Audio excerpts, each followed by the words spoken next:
We just finished up day one of NAB Show 2015, and I thought it'd be a good opportunity for me and David to sit down and kind of go over our thoughts, impressions, feelings about the show. This is our first time for each of us. Yes, it was. What did you think about the show just in general? Well, it being the first time I've ever been here, but having heard about it like past few years, I didn't realize it was going to be so large. Yeah. It was a lot bigger than I expected. Yeah, walking around, we covered 2 conference halls in the day, and there's 3 total. So there's a whole conference hall that we didn't even see today. Yeah. I wish I had a Fitbit so I could have tracked how many steps we took, Yeah. but I don't believe in those things. No, yeah, it definitely took just half the day to walk through. Not really to actually focus in on any in particular products that we wanted to look at, but... Yeah, because at each booth, I mean, we only had 5-10 minutes to kind of ask a few questions, and then it was like, all right, let's move on to the next thing because don't want to get stuck here. But what was your the coolest or maybe your favorite takeaway? It doesn't have to be like the best thing you saw. Just what stood out to you the most? Well, I mean, from the first, like right as soon as we walked in, I mean, given it was a sea of people, but the first thing we saw was the Blackmagic booth. Mm-hmm. So the first thing coming in, it was all about the URSA Mini. Yeah, where we walked in, because we walked into the South Hall, and Blackmagic had their booth set, and it was huge. Like I think it was the biggest booth. It felt like the biggest because it was all open. Yeah. Mm-hmm. I know Red was right there, and their booth was really big too. But they had kind of like it sectioned off for a viewing theater. But Blackmagic was huge, and everyone, swarmed the URSA Mini. It was kind of funny. They had the URSA, the micro cinema camera, and the URSA Mini, and everyone was around that glass. I think they only had the one camera, and you couldn't really play with it. But one thing I really liked about Blackmagic's booth compared to everyone else's, forget the specs, forget whatever about the cameras, but the way they had it laid out, I don't know if you noticed, but on every case where they had the camera, they had a little kind of highlight sheet for each camera, spec sheet, and they had the price. Yes. Like, I didn't see another booth that did the exact same thing, where it was really easy to see, okay, what do I need to know about this product? Like, what are the key takeaways? Panasonic kind of did it. Yeah, I think the only other one that I remember was Small HD. Small HD had... Oh, they did do that, yeah. Mm-hmm. With their new, I think it was the 502.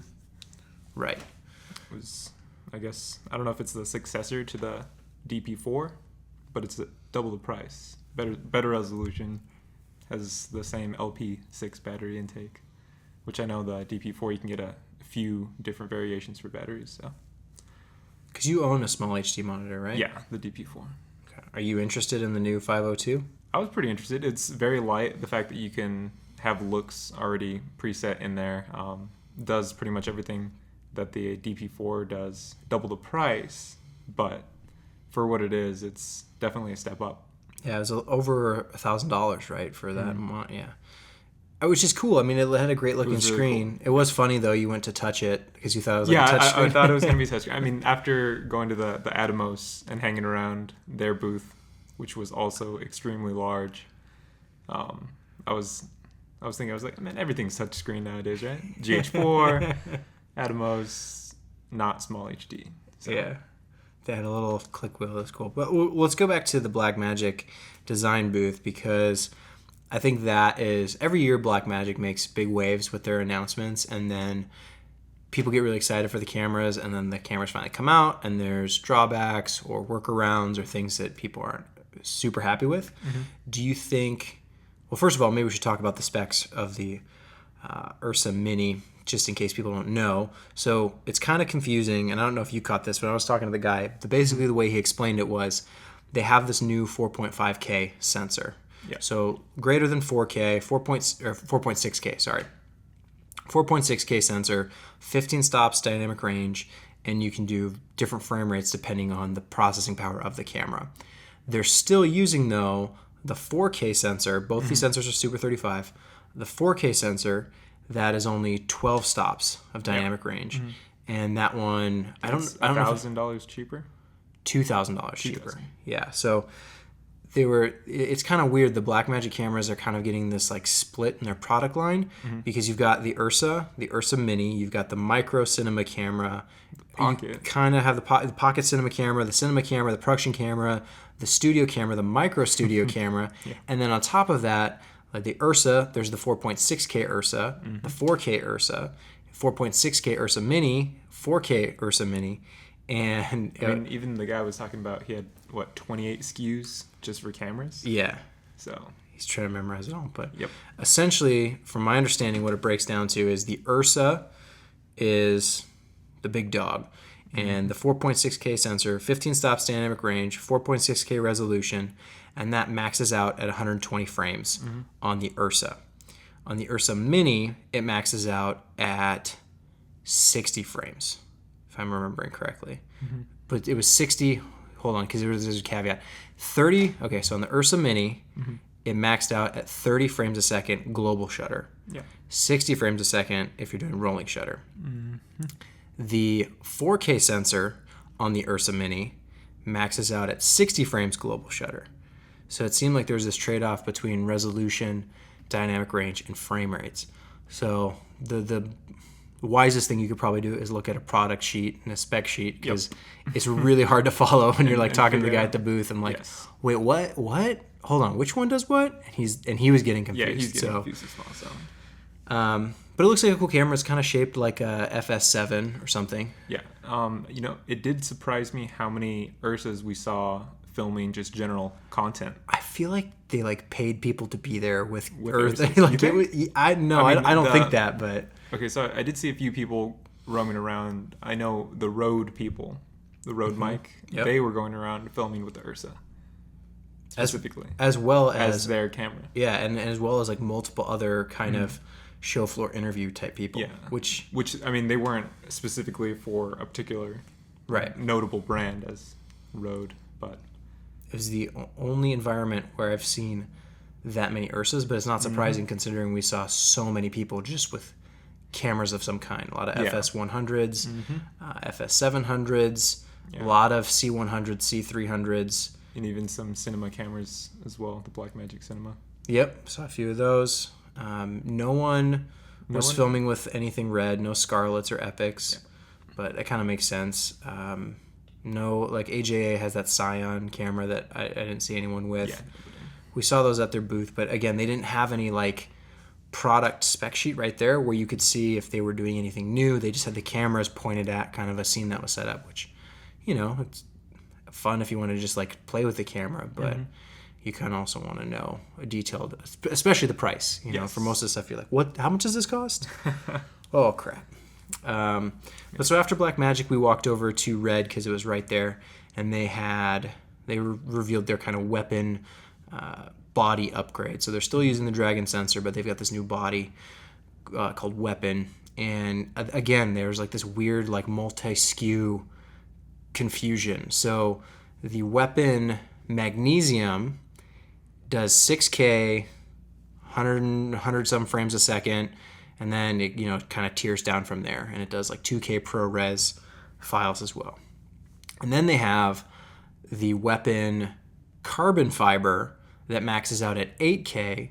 It's got a bigger sensor that's like VistaVision or full frame, and then it tiers down 6K, 5K, and it also does ProRes recording, which I thought was kind of interesting that they added. But it's really hard to keep all this stuff straight because it's all called the same thing. They just have all these different SKUs, so you'd really have to kind of drill down into the details and figure out what exactly it is you're getting and what you want. It's cool that they're upgrading their sensor to be a little bigger, especially at that point when you're offering 8K. It's like, how many pixels can you even fit in a certain compact size? At some point you have to expand it.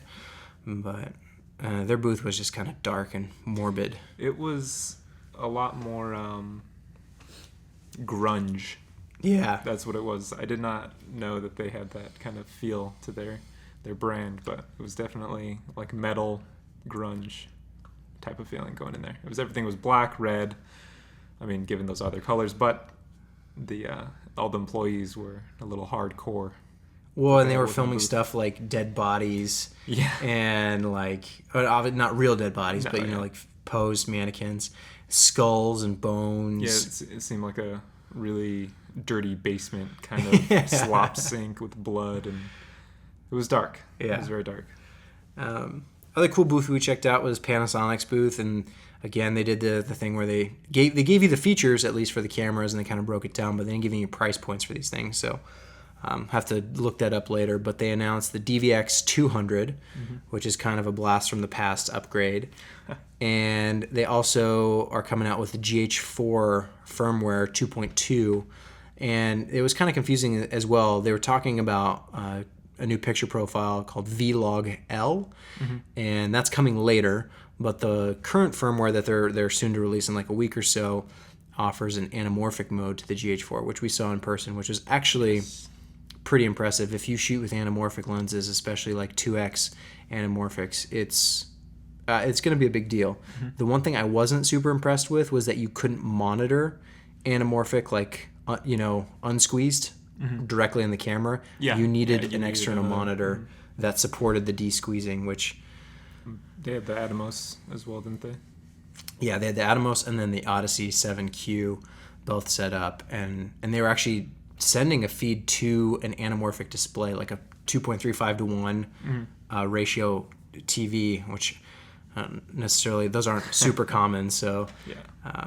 But it was cool. It looked really nice. They had some of the test Vlog-L picture profile turned on, and it was super flat. They claimed it added 2 extra stops to the dynamic range for the camera. So they're saying with Vlog-L you'll get 12 stops, and in a roundabout way, I guess they're saying that the current camera in its current form only gets about 10 stops. Yeah. So that was kind of interesting. I'm excited, especially owning a GH4. That'll be fun to play around with. But I don't know the next time I'm getting my hands on some anamorphic glass. It probably won't be anytime soon, but it's a nice option to have, especially considering that sensor is 4x3. So it's not a full readout. I asked that as well. It's not a full readout of the full sensor, so you're still getting a little bit of a crop, but you're getting more vertical resolution than you currently are with the GH4 and just kind of regular 16:9 mode. We didn't really check out Canon's booth all that much. No, that's something we're going to need to do this next time around, because I know they had a couple of announcements, especially the C300 Mark II, and what was it, the XC10? Yeah, I made some videos for those already, shared my thoughts. I'm really not impressed with anything Canon. No, I mean, yeah, they need to step up their game. Well, I mean, they're making stuff that people want, but then they're charging this premium for it. When you're looking at specs, at least on paper, it's kind of like there's other cameras on the market that do the same or less. Yep. And even in some cases, sometimes they do better. You look at the C300 Mark II, and if you compare it to like an FS7 or even like the URSA or other cameras like that, you're kind of wondering what Canon's charging for. Yeah. It's just for the Canon logo on the camera, because you're not getting that much more. And there's some people who really like the way Canon files look, or their color, or whatever, but for me it's usually not worth paying that premium, because it's so minor, the difference. So other things would be the DJI booth. We spent quite a bit of time there. Yeah, the DJI booth, that was cool. What did you think of the Ronin-M? Well, if the batteries were turned on, I mean, once we got up there, when we picked it up, I remember before we got there, I remember reading up on it, and everyone was saying it's half the weight from the original. I was like, oh man, it must be really light. So picked it up, and it was actually relatively heavy, in my opinion. But yeah, it wasn't. It might be lighter, but it's definitely heavy. And yeah, I think they were flying a GH4, so it wasn't anything crazy. I know it can support up to, 12 pounds? I think the Ronin-M is 8 pounds. 8 pounds. The original is 12. Is that the original? Okay, it could be. You're probably right. The one guy who worked for DJI had the regular Ronin, not the M. Yeah. And he had like the Epic and everything like rigged out on it. He's kind of showing someone else how to. But did you see like how much he was sweating? Oh yeah, he had a full rig on. Yeah, And he even had the kind of like over the head like support harness Yeah. to kind of take some extra weight off. And I'm sure it was probably hot there, and he'd been holding it for a while. But he looked like he was dying. Yes, I mean after having, I'm sure he was demonstrating that thing all morning. But yeah, it looked intense.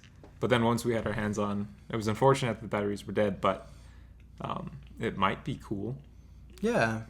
I think we got our fix when we walked over to the Defy booth.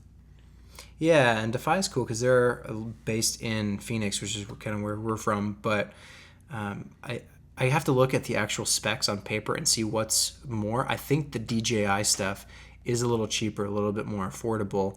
I have heard that like support from their company isn't always the greatest, but I know a lot of people who are really happy with their product. So Yeah. I don't personally own anything of theirs, so I would have to do a little bit more digging before I made any firm analysis. But the Defy booth was cool because they've got a bunch of different gimbal setups. They've got the G2X is the newest that's kind of flying for like A7Ss and GH4s. But they've got some beefier stuff. There's like a G12, G5. But they've also got Dactyl Cam, which is kind of like a cable cam wire system that is probably too expensive for most regular people to buy. Yeah. But as a rental, or if you wanted to really specialize in that, it's something to definitely check out because it was And pretty cool. That's something they're going into as opposed to going with their aerial systems, just like flying things. Yeah. Especially. It's a different market. Yeah. Speaking of flying things, Freefly, their Yes. booth was... The Mimic. Yeah. So did you see the video? You saw the video. I sent it Yes, to you, right? the Chase Jarvis video. Yeah, well, he was featured. He was in it. Yeah. He was in it, as well as other people. But they basically kind of released a teaser video for the Mimic. And many people probably saw it because I thought it was a pretty good, well-made video. You don't really see the product. It's just people's reactions. Yeah. I wasn't a fan of the video. What? I liked it. I thought it was clever. No, I'm sick of those videos. But yeah, we got to play with the Mimic hands-on, and I was really impressed. It was definitely funny watching people for the first time kind of get a hold onto it, and they didn't really know what to do. They were like, wait, I turn my body and it turns the camera that you have over there. It was pretty interesting. Yeah, it took people 5 to 10 seconds like most people just stood there and were looking at the screen and they're like, oh, what's going to happen? Yeah. And there was always somebody else there telling them like, oh, turn, or, oh, tilt it, or, whatever. And essentially the way it works is you're looking at a screen, and whatever you do with the screen is what the camera does. And so you can position it very, very easily. And when I got my hands on it, it was like just, he's like, oh, pick something to follow. And it was 1-to-1. There was virtually no lag, really smooth, really seamless. And he said it's only compatible with Movies, so you need to kind of buy into that system. Yeah. But he said they're looking to sell this accessory for only like $500 or something. So, how much easier was it for that to control as opposed to just a joystick? I'm sure the seasoned people who are used to joysticks, they probably are like, well, you just get used to it. It's like, like playing video games or whatever. Well, that's what I'm saying. Like, I am very used to using joysticks. Right. Having played video games growing up. So, I think I would be more accustomed to that, but I didn't try it when I was at the booth. So. It took virtually no effort. Like, I didn't have to think about it, And the whole deal is you're just holding that one portion, so you don't have to hold the whole weight of the camera. Yeah. Someone else doing that and having that distance from the subject, but you're just motioning for the camera. Yeah, the way they had it set up, and I'm sure people have seen pictures or video of it, but it was essentially like two handles on a bar, and they had a screen, and they had like a wireless HDMI transceiver, and they had all this stuff, so it looked like a pretty big device. It reminded me of the Wii, the newest Wii, the Wii U. Oh yeah, like the It has tablet. the screen in the middle, yeah. Yeah. So. But the actual device that they're selling isn't any of that. Yeah. It's just a little black box that's probably like an inch by an inch that is just like the accelerometers and inertial information that is being sent from the Movi. And so the whole thing that you're holding is there's not it's kind of pointless. Yeah. It's just a mechanism to translate that information back to the Movi. So holding it, it felt really natural. It was really intuitive. It didn't have to learn anything. It's something that if you're on set and you have one of these, you can just hand to anybody. And it's like, hey, point it at the car, or point it at the model, or point it at the bowl of fruit. It was really easy. And Freefly also announced a heavy-duty drone and a wireless focus iris zoom setup, and one other thing. What did they announce? We didn't really look at a whole lot of it because the Mimic was taking... It was impressive. Yes. People were like smiling and laughing and having fun with it. Mm-hmm. What I didn't have fun with, and we weren't going to talk about this, but what did you think of the virtual reality headset that we put on? The virtual footage that we looked at with the Oculus. It was extremely unimpressive. I mean, from what I know we've both heard is, I know you mentioned you've heard people say, it's like looking into another dimension, another reality. It looks so vivid, it's so clear. I felt like I was there. Yeah, which is completely the opposite of what we experienced. I don't know, maybe it was maybe it was the first edition that they came out with, because I know there's... It was Dev Kit 2. It was a Dev Kit 2. Yeah. Oh, wow. And like, I put it on having never experienced any virtual reality. Yeah. And only hearing like amazing things and seeing videos of people like just in awe over this thing. Put it on, and the first thing I'm like, man, those are some big pixels. Yeah. Like that's all I could see. They're showing like this great footage of like being on a boat and like going around this beautiful sunset, and I'm just staring at the pixels like I'm looking at a screen. And yeah, you move and like it looks around, but it didn't feel like I was in another world. I mean, that portion is impressive, being able to turn your head and have it look in the direction you're looking, but the view is just horrible. It's someone put a TV in your face is what it looks like. What else did we see? Redrock.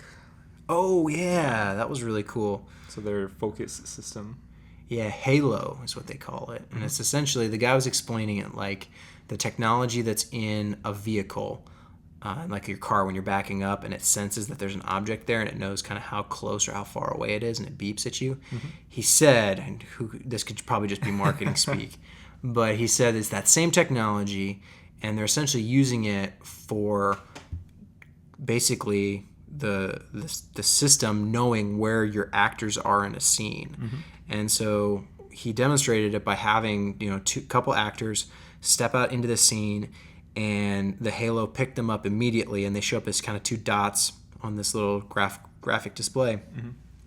And as they moved, again, there was no lag. It was these dots moved, and the camera was able to both automatically or manually track focus for them. Then there was I don't know if it was part of the system. I want to go back tomorrow and dig a little deeper, because there's some questions I have. Like, the way they had that camera set up, it was perfectly level with the subjects, so there wasn't any like height differences to worry about. Mm-hmm. So I wonder if that's like a limitation of it. And I also wanted to see, I forget what else I wanted to see, but it was something. So we're gonna go check it out tomorrow. But it was pretty neat, because it was a manual and autofocus control of moving subjects coming forward and into the background, which was pretty powerful. Oh yeah, I mean, it just reminded me of like sonar technology. Yeah. Oh, I was gonna ask if the focus iris zoom controller was theirs, or if it worked just with like other ones. Gotcha. Yeah. Like the one from Freefly, or I heard DJI is working on one as well. Mm-hmm. So we shall see. Oh, we saw. Who did we see? Rodney Charters at the Atomos presentation. So Atomos was giving away.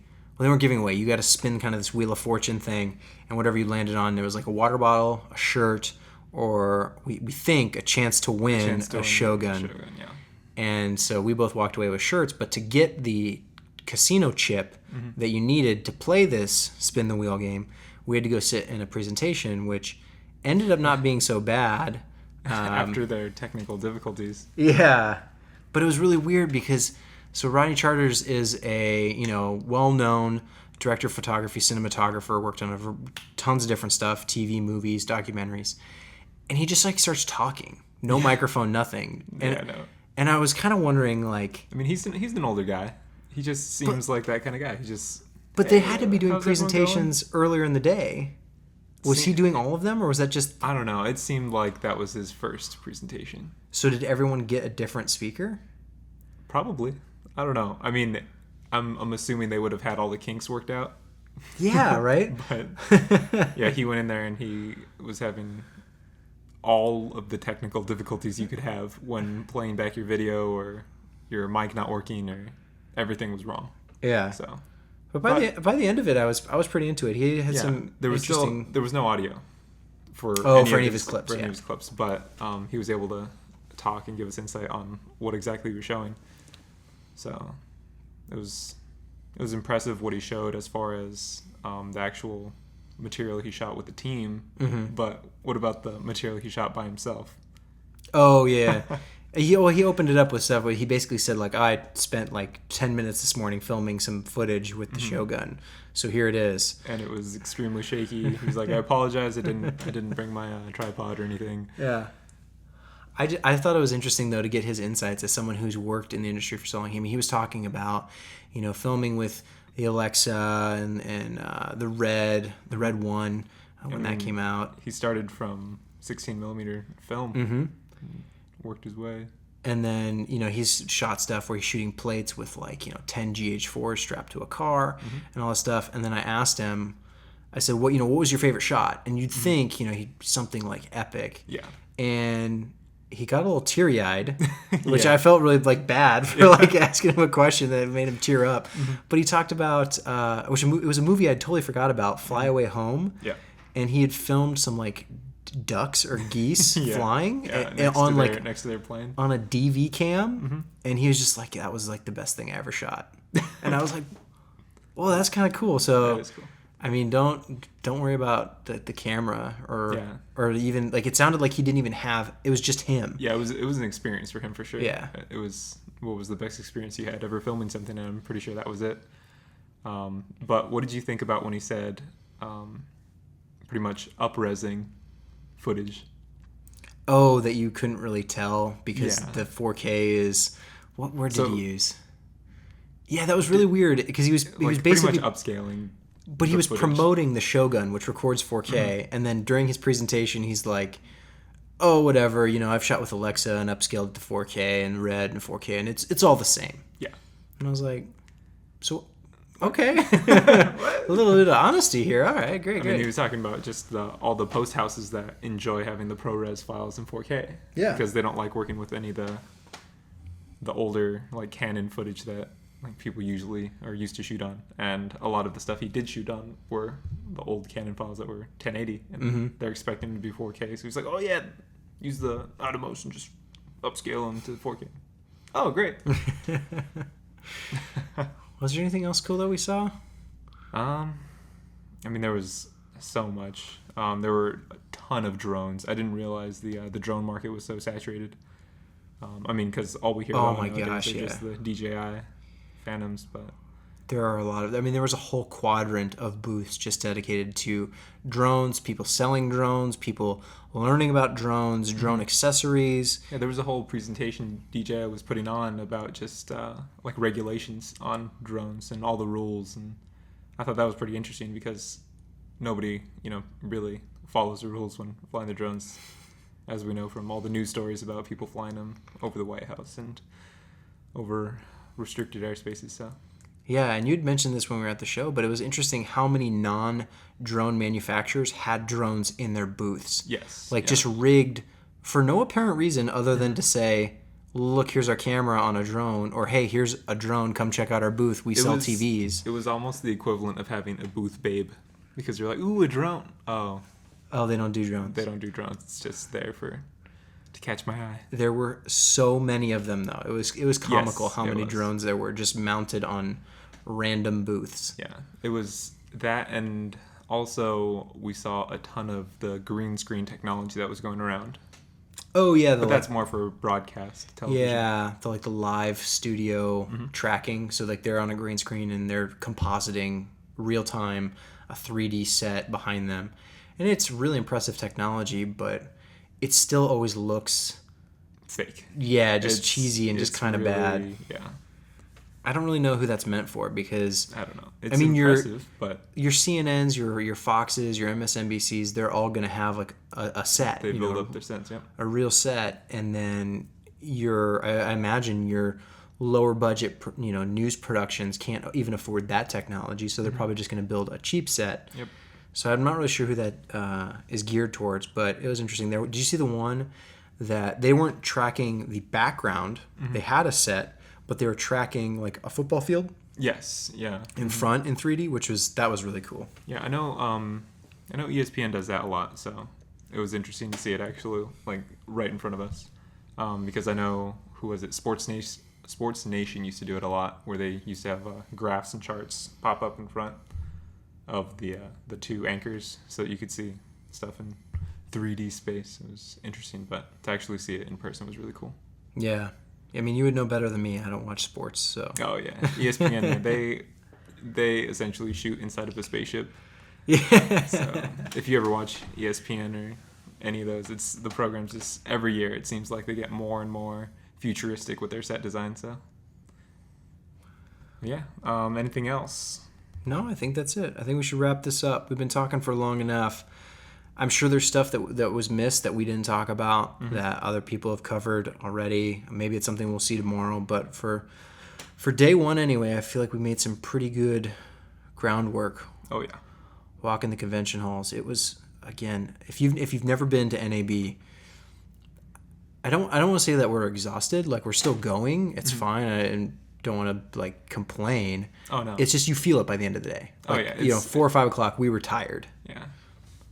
One thing I do want to say though, I mean, having been to quite a few conventions over the past year, it's nice to go to this convention because almost everyone in every booth is smiling because the technology that they're, representing, their company, everyone's so excited to reveal their new products.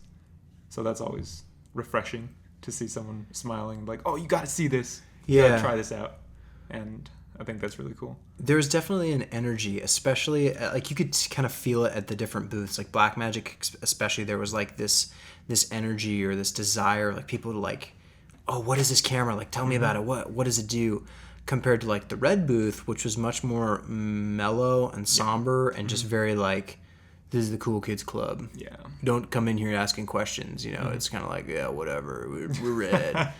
But then the Panasonic booth was packed, and they had the GH4 like crammed over in this corner, and yet there always were people there. The Freefly Systems, the Mimic, people were really into that, having fun. It was one of those moments where it wasn't just about the person using the product. It was about the person using the product around other people, and to where we were all enjoying someone else getting to do something fun. Where a lot of the booths, it's like a salesperson talking to an attendee, and it's what are the specs, how much does it cost, okay, thanks, and move on. I mean, it was almost like being on a film set because whenever someone does have, like, if you're around the cinematographer, it's always like, "Oh, he's breaking out his equipment. Oh man, what's he gonna do with it? Looks pretty cool." So it's pretty much that same mentality when you see someone pick up some sort of rig and you're just like, "Oh man, that's so cool." Yeah, and the Atomos booth too also had like a fun kind of energy. They did that. The raffle at the end of the day was pretty effective in just getting all these people in a space together, and it's so cool because we're all here for the same stuff. We're all here to learn more and to advance either our own skills through technology or attending workshops or classes to expand our knowledge. It's just a fun place to be with a really cool energy, and I definitely recommend coming if you've never been before. It's probably not for everybody because it is hard to get around to all the different stuff. You're kind of like, man, if this was on a blog, I could just like click to the next page and find the next news story, but we had to like walk a mile to the next booth. But it was a lot of fun. It was exciting. Cool. Well, that'll be it for this impromptu, podcast, whatever it's going to be. Podcast coverage of NAB 2015. Yeah. Yeah.